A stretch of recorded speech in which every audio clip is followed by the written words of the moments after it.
بسم الله الرحمن الرحيم. الحمد لله رب العالمين، والعاقبة للمتقين، والصلاة والسلام على سيد الأنبياء والمرسلين سيدنا ومولانا محمد وآله وأصحابه أجمعين. أما بعد،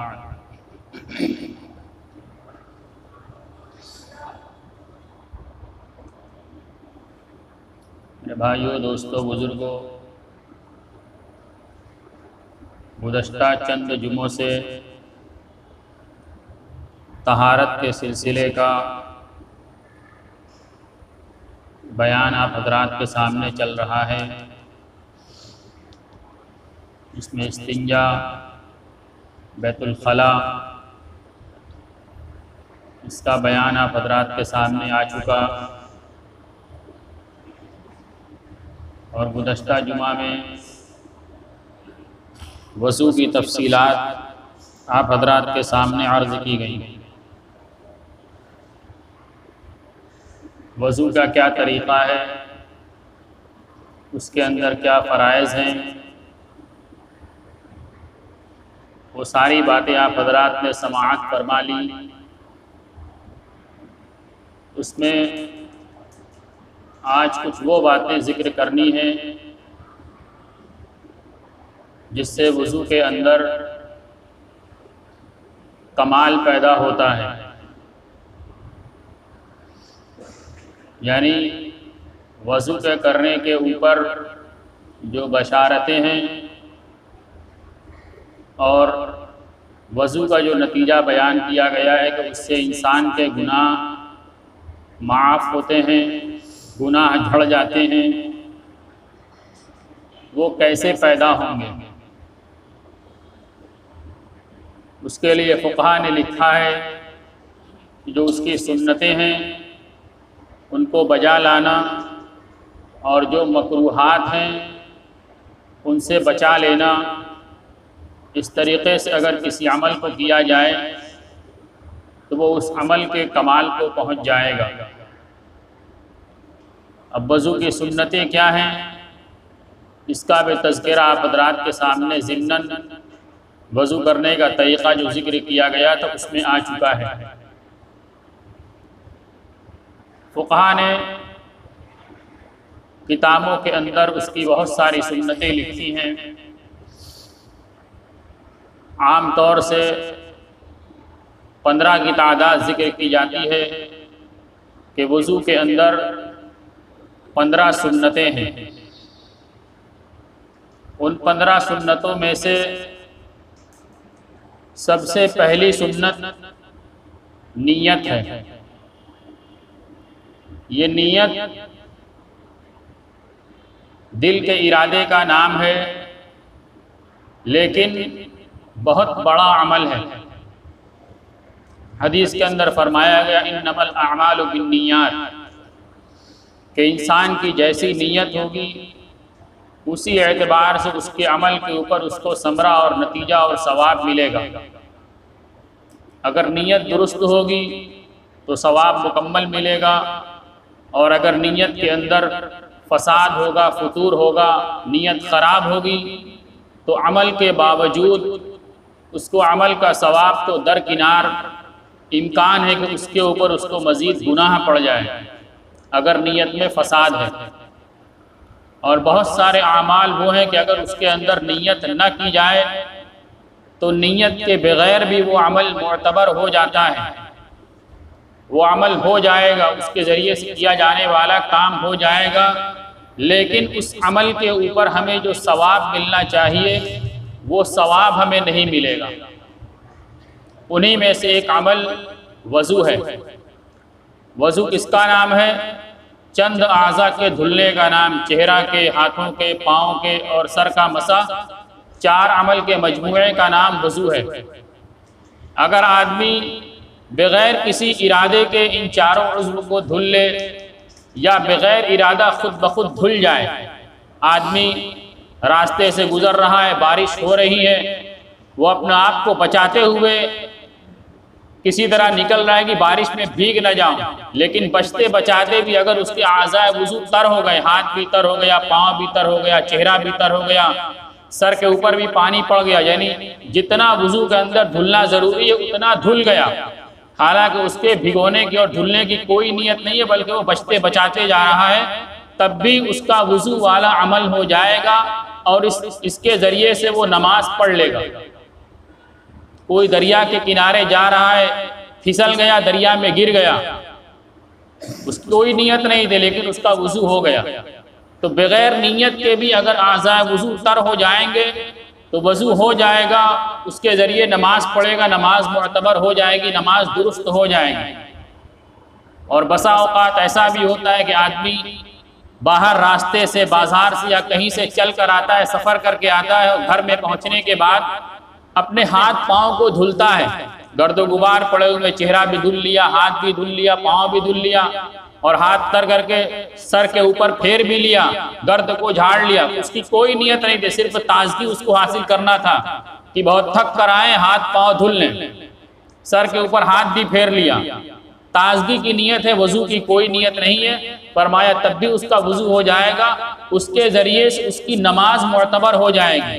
لیکن چونکہ اس نے اس وضو کے اندر نیت نہیں کی ہے تو نیت کی وجہ سے اس کو جو ثواب ملنا چاہیے تھا وضو کا، یعنی وضو کے اوپر جو وعدہ کیا گیا ہے کہ اعضاء وضو دھلنے سے اس کے اعضاء وضو کے اوپر جو گناہ ہوتے ہیں وہ گناہ جھڑ جاتے ہیں، وہ ثواب اس کو نہیں ملے گا۔ نماز پڑھنے کے لیے، قرآن پڑھنے کے لیے، دوسرے عمل کرنے کے لیے وضو اس کا ہو گیا، لیکن وضو کے اوپر جو ثواب ملنا چاہیے وہ ثواب اس کو نہیں ملے گا۔ تو اس لیے فرمایا پہلی سنت نیت کرنا، کہ ہم وضو کے اندر نیت کریں۔ کیا نیت کریں؟ یا حضرات کے سامنے آ چکا ہے کہ وضو کے اندر ہمیں یہ نیت کرنی ہے کہ جو عمل بغیر وضو کے درست نہیں ہوتے ان کے لیے میں یہ وضو کر رہا ہوں۔ پہلی سنت نیت کرنا۔ دوسری سنت بسم اللہ پڑھنا، یعنی وضو شروع کرنے سے پہلے جب اپنے صرف ہاتھوں کو دھلے اسی وقت فوراً بسم اللہ پڑھ لینا۔ فرمایا بسم اللہ، حدیث کے اندر فرمایا کہ جو شخص اپنے وضو کے اندر بسم اللہ نہ پڑھے اس کا وضو نہیں ہوتا۔ جو شخص وضو میں بسم اللہ نہ پڑھے اس کا وضو نہیں ہوتا۔ اور بعض فقہا نے اسی مسلک کی، اسی حدیث کی بنیاد پر ان کا یہ مسلک ہے کہ بغیر وضو کے اگر کوئی بغیر بسم اللہ کے اگر کوئی وضو کرے گا تو اس کا وضو ہوگا ہی نہیں۔ ان کے نزدیک بسم اللہ پڑھنا وضو کے اندر شرط ہے، لیکن عام فقہا کے نزدیک اس حدیث کا مطلب یہ ہے کہ اگر کوئی بسم اللہ نہیں پڑھے گا تو اس کے وضو کے اندر جو کمال پیدا ہونا چاہیے وہ کمال پیدا نہیں ہوگا۔ بغیر بسم اللہ کے اگر اس نے وضو کر لیا ہے تو جو کمال پیدا ہونا چاہیے وہ کمال پیدا نہیں ہوگا۔ اور حدیث کے وضو کے بارے میں ابھی آپ نے سنا کہ اگر کوئی شخص وضو کرتا ہے تو اعضاء وضو سے اس کے جو گناہ ہوتے ہیں وہ جھڑ جاتے ہیں۔ ہاتھ کو دھلا، ہاتھ کا گناہ جھڑ گیا، چہرے کو دھلا، چہرے کا گناہ جھڑ گیا، پاؤں کو دھلا، پاؤں کا گناہ جھڑ گیا۔ لیکن حدیث کے اندر فرمایا گیا کہ اگر کوئی شخص اپنے وضو کے اندر بسم اللہ پڑھ لے تو فرمایا اس کے پورے بدن کا گناہ جھڑ جاتا ہے، اس کے پورے بدن کا گناہ جھڑ جائے گا۔ اور آپ حضرات بار بار یہ وضاحت سن چکے کہ اعمال کے اوپر جو گناہ کے جھڑنے کو بیان کیا گیا ہے اس سے مراد صرف گناہ صغیرہ ہیں۔ گناہ صغیرہ جھڑیں گے، گناہ کبیرہ کے لیے توبہ کرنا ضروری ہے، اور اگر وہ عمل اس کی قضا ہے تو اس کی قضا کرنا بھی ضروری ہے۔ نماز ہے، روزہ ہے، ان کی قضا ضروری ہے، اور دیگر اعمال ہیں تو پھر ان کے لیے توبہ کرنی پڑے گی۔ تو بہرحال بسم اللہ کرنا یہ عظیم الشان سنت ہے۔ اگر کوئی شخص شروع میں بسم اللہ بھول گیا تو جہاں پر اس کو یاد آ جائے وہیں پر اس کو بسم اللہ پڑھ لینا چاہیے۔ اگرچہ درمیان میں پڑھنے سے بعض فقہا نے لکھا ہے کہ سنت ادا نہیں ہوگی، لیکن بعض فقہا نے یہ بھی لکھا ہے کہ جہاں یاد آ جائے وہیں پر اس کو بسم اللہ پڑھ لے۔ بسم اللہ کی اس کو یعنی بسم اللہ پڑھنے پر جو ثواب ہے وہ ثواب اس کو مل جائے گا۔ تو دوسری سنت بسم اللہ پڑھنا۔ اس کے بعد فرمایا گیا تیسری سنت اپنے دونوں ہاتھوں کو گٹوں تک دھلنا۔ گٹا یہ کلائی کے اوپر جو ہڈی ہوتی ہے یہاں تک اپنے دونوں ہاتھوں کو دھلنا۔ اس کی تفصیل فقہا نے لکھی ہے کیسے دھلا جائے گا، چھوٹا برتن ہو بڑا برتن ہو۔ آج کل کے زمانے میں وہ صورتحال عموماً نہیں ہوتی ہے، ٹوٹی سے وضو کیا جاتا ہے، اس کے اندر دونوں ہاتھوں کو کر اپنے ہاتھوں کو اچھے طریقے سے مل کر دھل لینا، اور پھر اس کے بعد اپنے اعضاء وضو کو دھلنا شروع کرنا۔ ایک بات رہ گئی کہ دوسری سنت جو بسم اللہ پڑھنا ہے، اس بسم اللہ سے کون سا بسم اللہ مراد ہے؟ ایک بسم اللہ جو بسم اللہ الرحمن الرحیم ہوتا ہے یہ بسم اللہ ہے، لیکن وضو کا بسم اللہ اس سے کچھ مختلف ہے۔ آپ حضرات نے وضو خانے کے اوپر بہت ساری مساجد میں لکھا ہوا دیکھا ہوگا، وہ کیا بسم اللہ ہے؟ بسم اللہ العظیم والحمدللہ علی دین الاسلام۔ یہ وضو کا بسم اللہ ہے کہ یہ بسم اللہ ہم اس کے اندر پڑھیں۔ اگر کسی کو یہ نہ یاد ہو تو جو بسم اللہ پڑھی جاتی ہے وہ بسم اللہ بھی پڑھ لے، تب بھی اس سے انشاءاللہ اس کی سنت ادا ہو جائے گی۔ چھوٹا سا عمل ہے لیکن اس کے اوپر ثواب کتنا ملے گا۔ تیسری سنت گٹوں تک دھلنا اپنے دونوں ہاتھوں کو۔ چوتھی سنت اپنے چہرے کو 3 مرتبہ دھلنا، چہرے کو نہیں بلکہ جو اعضاء وضو دھلنے والے ہیں، ہاتھ ہے، چہرہ ہے، پاؤں ہے، ان سارے اعضاء کو 3 مرتبہ دھلنا۔ 1 مرتبہ دھلنا یہ فرض ہے اور 3 مرتبہ دھلنا یہ سنت ہے۔ اگر کسی کو 3 مرتبہ دھلنے کے بعد بھی اطمینان نہیں ہوا کہ اس کا پورا عضو دھل گیا تو فرمایا کہ اطمینان کے لیے وہ 1 مرتبہ 2 مرتبہ اور دھل لے۔ لیکن اگر کسی کو اتنی بار دھلنے کے بعد بھی اطمینان نہیں ہو رہا ہے کہ پتہ نہیں دھلا کہ نہیں دھلا، اور وہ اس کے نتیجے میں شک کا مریض بن رہا ہے، بار بار دھلتا چلا جا رہا، 10ویں بار دھل لیا، تو اس کے بارے میں فقہا نے لکھا ہے کہ 3 بار اعضاء وضو کو دھل لے، اپنے ہاتھ کو، اپنے چہرے کو اور اپنے پاؤں کو 3 بار دھل لے، اور 3 بار دھلنے کے بعد قصداً اس کو دھلنا بند کر دے اور اسی پر اپنے آپ کو مطمئن کرے کہ میرا وضو ہو گیا، میرے اعضاء وضو تر ہو گئے، ورنہ نتیجہ کیا ہوگا؟ فرمایا کہ پھر وہ آگے مزید شک کی بیماری کے اندر پڑتا چلا جائے گا اور برابر دھلتا ہی رہے گا، اس کو کسی طرح اطمینان نہیں ہوگا۔ اطمینان کے لیے فقہا نے لکھا ہے کہ 3 بار دھلنے کے بعد بالقصد اس کے اوپر وہ بس کر دے کہ میرا وضو ہو گیا، اور اپنے آپ کو اس کے اوپر اطمینان دلائے۔ 3 مرتبہ دھلنا۔ پھر اس کے بعد فرمایا مسواک کرنا، یہ ایک عظیم الشان سنت ہے۔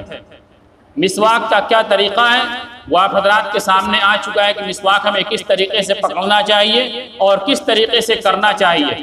مسواک اگر پیلو یا زیتون کی ہو تو بہت بہتر ہے، ورنہ اگر کسی بھی لکڑی کی مسواک مل جائے اس سے مسواک کی سنت ادا ہو جائے گی۔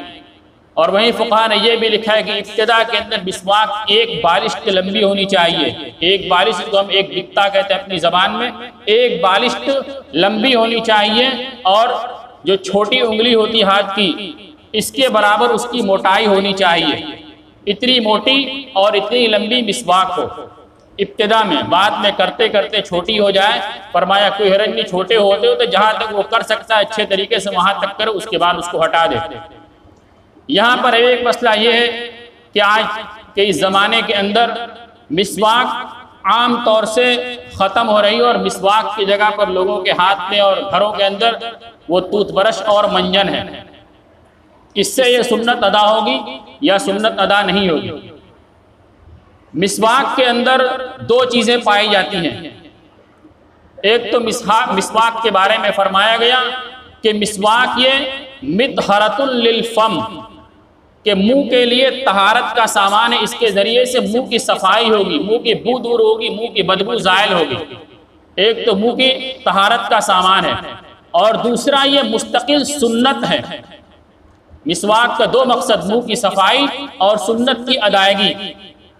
آج کے زمانے کے اندر جو برش رائج ہیں، اس کے ذریعے سے مسواک کا جو ایک مقصد ہے کہ ہمارے منہ کی صفائی ہو جائے، وہ تو صفائی اس کے ذریعے سے حاصل ہو سکتی ہے، نظافت اس کے ذریعے سے حاصل ہو سکتی ہے، لیکن اس کا جو بڑا مقصد ہے سنت، وہ سنت ٹوتھ برش کے ذریعے سے ادا نہیں ہوگی۔ اس کے لیے آلہ مسواک چاہیے، یعنی وہ لکڑی جو آلہ ہے مسواک وہی چاہیے، اسی کے ذریعے سے وہ سنت ادا ہوگی۔ باقی صفائی کا مسئلہ وہ ٹوتھ برش سے ہو جائے.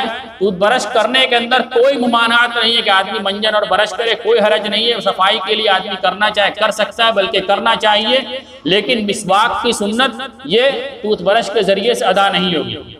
ہاں اتنی گنجائش حدیث کے اندر دی گئی ہے, فقہا نے اتنی گنجائش لکھی ہے کہ اگر کسی کے پاس مسواک کی لکڑی موجود نہیں ہے, موجود نہ ہونے کا مطلب یہ کہ کوئی رکھتا ہے اور اتفاق سے اس وقت مسواک نہیں ہے, کہیں بھول گیا یا مسواک اس کی ختم ہو گئی, اس کو نئی مسواک خریدنا ہے, کہیں گر گئی, کہیں چھوٹ گئی, اس وقت مسواک موجود نہیں ہے, تو انگلی سے اگر وہ اپنے دانتوں کی صفائی کر لے گا تو فرمایا انشاءاللہ اس کو مسواک کا ثواب مل جائے گا.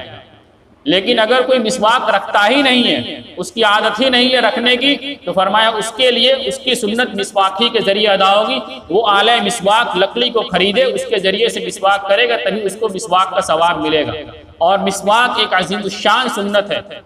فضائل اعمال کے اندر آپ حضرات نے سنا ہوگا کہ مسواک کرنے کے بعد جو نماز پڑھی جاتی ہے وہ اس نماز کے مقابلے میں جو بغیر مسواک کے پڑھی گئی ہو 70 سے 75 گنا اس کی فضیلت بڑھ جاتی ہے. مسواک کی ہوئی نماز کی فضیلت اتنی زیادہ ہے. یہ تو نماز کی فضیلت کے اعتبار سے ہے, اور اس کے بہت سارے فائدے شمار کرائے گئے ہیں, جس میں سب سے عظیم الشان فائدہ حضرت شیخ الحدیث رحمۃ اللہ علیہ نے لکھا ہے کہ مرتے وقت اس کو کلمہ شہادت نصیب ہوگا. مرتے وقت اس کو کلمہ شہادت نصیب ہوگا اگر کوئی شخص مسواک کی عادت بنا لے. یہ اتنی بڑی سنت ہے. رسول اللہ صلی اللہ علیہ وسلم نے ارشاد فرمایا لولا ان اشق علی امتی لامرتهم بالسواک عند كل صلاۃ, کہ اگر میں اپنی امت کے اوپر تنگی کا اندیشہ نہ کرتا, ان کے اوپر حرج کا اندیشہ نہ کرتا, مشقت کا اندیشہ نہ کرتا, تو میں ان کے بارے ان کو ہر نماز کے وقت مسواک کرنے کا حکم دے دیتا. یعنی یہ واجبی حکم ہو جاتا کہ ہر نماز کے وقت مسواک کیا جائے. لیکن آپ صلی اللہ علیہ وسلم کی ذات رحیم ہے, آپ رحمت بنا کر دنیا کے اندر بھیجے گئے ہیں, تو آپ نے فرمایا کہ میں امت کو مشقت کے اندر نہیں ڈالنا چاہتا. یہ واجب نہیں ہوگا, لیکن اگر کوئی کرے گا تو عظیم الشان سنت ہے. تو مسواک کرنا یہ ایک بہت بڑی سنت ہے. اس کے بعد اور سنتیں ہیں کہ جو چہرے کے اوپر داڑھی ہے, داڑھی کا مسح کرنا, داڑھی کے اندر خلال کرنا, یہ اس کی ایک سنت ہے. اس کا طریقہ آپ حضرات کے سامنے آ گیا. ہاتھ کی انگلیوں کا خلال کرنا, اس کا بھی طریقہ سماعت فرما چکے. پاؤں کی انگلیوں کا خلال کرنا, یہ بھی آپ حضرات نے سن لیا. اس کے بعد سر کا مسح کرنا, اور سر کے اندر کانوں کا مسح کرنا, اور کان کے پچھلے حصے کا مسح کرنا, اور گردن کا مسح کرنا, یہ سب مستقل الگ الگ سنت ہیں. اور ایک آخری سنت ہے پے در پے وضو کرنا, یعنی ایک کے بعد دوسرے اعضاء کو فوراً دھلنا. ایک عضو کے سوکھنے سے پہلے دوسرے عضو کو دھل لینا, اور پھر تمام وضو سے فارغ ہونے کے بعد جو وضو کی دعا ہے وہ دعا پڑھنا, اللہم اجعلنی من التوابین واجعلنی من المتطہرین. اور اس کے بعد پھر دوسرا کلمہ شہادت ہے, اس کو اس کے اندر شامل کر لینا, یہ دعا پڑھ لینا. یہ وضو کی سنت ہے. 15 سنتیں یہ رسول اللہ, یہ احادیث کے اندر منقول ہے, فقہا نے اس کو ترتیب وار لکھا ہے. ہم اس سنت کی رعایت کریں گے تو ہمارا وضو کمال کے درجے کو پہنچے گا. نماز تو کسی بھی وضو سے ہو جائے گی, ہم اعضاء وضو کو ترک کر لیں, بغیر نیت کے ترک کر لیں, کسی بھی طریقے سے ترک کر لیں, صرف فریضہ ادا کر لیں, نماز اس کے ذریعے سے جائز ہو جائے گی, لیکن کمال پیدا نہیں ہوگا. اس کے بعد کچھ مکروہات ہیں جس سے اپنے آپ کو بچانا ہے, اس کا تذکرہ انشاءاللہ اگلے جمعہ کے اندر ہوگا. ایک اعلان جو آپ حضرات کے سامنے یہ پوسٹر لگا ہوا, بینر لٹکا ہوا ہے مسجد کے اندر, سیرت کانفرنس. یہ سیرت کانفرنس آپ حضرات کی جانی پہچانی کانفرنس ہے. گزشتہ 29 سال سے آپ حضرات کے سامنے بینیا باغ کے اندر تسلسل کے ساتھ منعقد ہوتی چلی آئی ہے. لیکن اس سال کچھ بعض رکاوٹوں کی بنیاد پر یہ اجتماع, یہ اجلاس بینیا باغ میں نہ ہو کر پرانا پل کوہنا, جس کو بڑی عیدگاہ ندی پار کا علاقہ کہتے ہیں, وہاں پر یہ اجلاس منعقد کیا گیا ہے پرانا پل کے اندر. اجلاس کی تاریخ 17-18 اکتوبر, یعنی آج سے ٹھیک ایک ہفتہ کے بعد, آج جمعہ ہے, اگلے جمعرات اور جمعہ کو پرانا پل کے اندر یہ اجلاس منعقد کیا جائے گا. انتہائی مختصر وقت بچا ہوا ہے, اور ابھی بہت کام باقی۔ آپ حضرات دیکھ رہے ہیں کہ راستوں کے اندر ابھی کہیں پر نہ کوئی بینر ہے نہ کوئی پوسٹر ہے۔ آپ حضرات کی خدمت کے اندر ابھی فراہمی سرمایہ کے لیے افراد بھی نہیں پہنچے ہیں، سارا کام باقی ہے، کیونکہ پرمیشن کے اندر کچھ تاخیر ہوئی، اس کی وجہ سے سارا کام تاخیر سے شروع ہوا ہے۔ لہذا آپ حضرات سے یہ درخواست کی جاتی ہے کہ فراہمی سرمایہ کے لیے آپ حضرات کی خدمت کے اندر جب بھی جمعیت کے خدام پہنچیں، آپ پہلی فرصت میں پہلی ملاقات میں ان کو فارغ کرنے کی کوشش کریں، دوبارہ ان کو بلانے کی زحمت نہ کریں، اس لیے کہ آپ کا وقت بھی قیمتی ہے اور ان کا وقت بھی قیمتی ہے، وہ بھی اپنا وقت خالی کر کے آپ کے پاس پہنچتے ہیں، اور دوبارہ بلانے کا اور ان کے پاس دوبارہ جانے کا وقت نہیں ہے، صرف درمیان میں 3-4 دن کا جو وقت ہے اسی کے اندر سارا کام کرنا ہے۔ تو اس لیے اگر فراہمی سرمایہ کے افراد آپ کے پاس پہنچے تو پہلی ملاقات میں ان کو فارغ کریں اور حوصلہ مندانہ، یعنی جتنا آپ نے پیچھے دیا ہے اس سے بڑھ کر ان کا تعاون کریں، اس لیے کہ گرانی آپ حضرات کے سامنے گزشتہ سال جو بجٹ پاس ہوا تھا اس سے مزید کا بجٹ پاس ہوا ہے، اس سے بڑھ کر ان کا تعاون کریں۔ اور اس کے بعد آپ حضرات سے جو بھی تعاون ہو سکے، اشفاق نگر کے اندر جمعیت علماء کا دفتر ہے، عشاء بعد وہ دفتر روزانہ کھلا کرتا ہے، آپ حضرات اس کے اندر اگر اپنا تعاون بھی پیش کر سکتے ہیں، بہت طرح کا کام رہتا ہے، پوسٹر لے کر جانا ہے، چپکوانا ہے، دعوت نامہ پہنچانا ہے، اور بہت ساری اس طرح کی خدمات ہیں، آپ حضرات اس میں آ کر اپنا تعاون پیش کر سکتے ہیں۔ اس سلسلے میں خصوصی اپیل یہی ہے کہ اب تک یہ اجلاس بنیا باغ کے اندر ہوا کرتا تھا، وہ آپ کے محلے سے قریب تھا، آپ پیدل بھی اور اپنی چھوٹی سواری کے ذریعے بھی وہاں پر جا سکتے تھے، لیکن اس سال چونکہ آپ کے علاقے سے وہ کچھ دوری کے اوپر ہے اور اجلاس مغرب بعد ہی شروع ہونا ہے، تو آپ حضرات مغرب تک کم سے کم، یعنی آخری درجے میں مغرب تک اپنے آپ کو خالی کر کے مغرب کی نماز کے فوراً بعد وہاں پہنچنے کی کوشش کریں، اس لیے کہ راستے میں وقت لگے گا اور اجلاس فوراً مغرب کے بعد شروع ہو جائے گا۔ جلسہ گاہ کے اندر مغرب کی اور عشاء کی دونوں نماز بھی ادا کی جائے گی، اور بہتر یہ ہے کہ آپ مغرب کی نماز وہیں پہنچ کر جلسہ گاہی کے اندر پڑھیں تاکہ پورا اجلاس آپ کو ملے۔ تھوڑی دوری ہے لیکن اتنی زحمت دین کے لیے آپ برداشت کریں گے تو اللہ تبارک و تعالی ہر قدم کے اوپر آپ کے اجر کو بڑھاتے چلے جائیں گے۔ اس لیے تعداد کے اندر بھی ہم امید کرتے ہیں کہ کوئی فرق نہیں پڑے گا، بلکہ پہلے سے زیادہ تعداد کے لوگ انشاءاللہ وہاں پر شرکت کریں گے دوری کے باوجود۔ اللہ تبارک و تعالی ہم سب کو عمل کی توفیق عطا فرمائے۔ وآخر دعوانا الحمدللہ رب العالمین۔ دوسرا اعلان اس وقت یہ کرنا تھا کہ آپ حضرات کے سامنے پہلے بھی اعلان کیا جا چکا ہے کہ حکومت کی طرف سے ووٹر آئی ڈی کارڈ کا ویریفیکیشن کا جو اپیل آئی تھی کہ سارے حضرات اس کو کرائیں، اس کا وقت بالکل ختم ہونے والا ہے۔